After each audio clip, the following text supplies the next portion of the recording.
எங்க சட்னி? அம்மா, இட்லி பார்சல் வாங்கினேன். ஆ. வெறும் இட்லி மட்டும் தான் வச்சிருக்கான், சட்னியே வைக்கல. இரு, இப்போ அவன் மேல கம்ப்ளைண்ட் பண்றேன். ஆமா, அப்பாவே மக்களோட கிட்னியே எடுத்துட்டு ஃப்ரீயா சுத்திட்டு இருக்காங்க. இதுல சட்னிக்கு இவ்ளோ பொங்குறீங்க. பிடிச்சிட்டா, சரி சமாளிப்போம். இத பாரு, எங்க ஆட்சியில ஊழலே நடக்காது. அப்படியே நடந்தாலும் கரெக்டா ஆக்ஷன் எடுத்துருவோம். கிழிச்சிங்க. கிட்னியை எடுத்ததே உங்க ஆளுங்க தான். அதான் இன்வெஸ்டிகேஷன் நடந்துட்டு இருக்குல்ல, கண்டிப்பா நீதி கிடைச்சிரும். இன்வெஸ்டிகேஷனா? ஆமா. புவர் பேஷண்ட்ஸோட கிட்னியை எடுத்து டீல் பேசினதே உங்க ஆளுங்களோட ஹாஸ்பிட்டல்ல தான். இதுல நீதியாமா? ஒழுங்கா பேசாம போயிடுங்க. அதெல்லாம் வெறும் அலிகேஷன் தான். ப்ரூஃப் மட்டும் கிடைக்கட்டும், அப்புறம் பாரு நடக்குதுன்னு.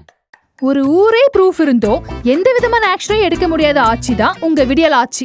எங்க ஆட்சியில எல்லா ஹாஸ்பிட்டலுக்குமே ரொம்ப சேஃப் அண்ட் செக்யூரா எல்லா மக்களும் வந்துட்டு போனாங்க. இதுக்கு மேல இருந்தா நம்ம மாட்டிப்போம், தப்பிச்சிருவோம். எனக்கு சட்னியே வேணாம், இட்லி மட்டும் சாப்பிட்டுக்கிறேன். போங்க. கொஞ்சோண்டு சட்னி காசப்பட்டு நம்ம கிட்னி வரைக்கும் வந்துட்டாலே. இனியும் ஏமாறாதீங்க, இது மாற்றத்துக்கான நேரம்.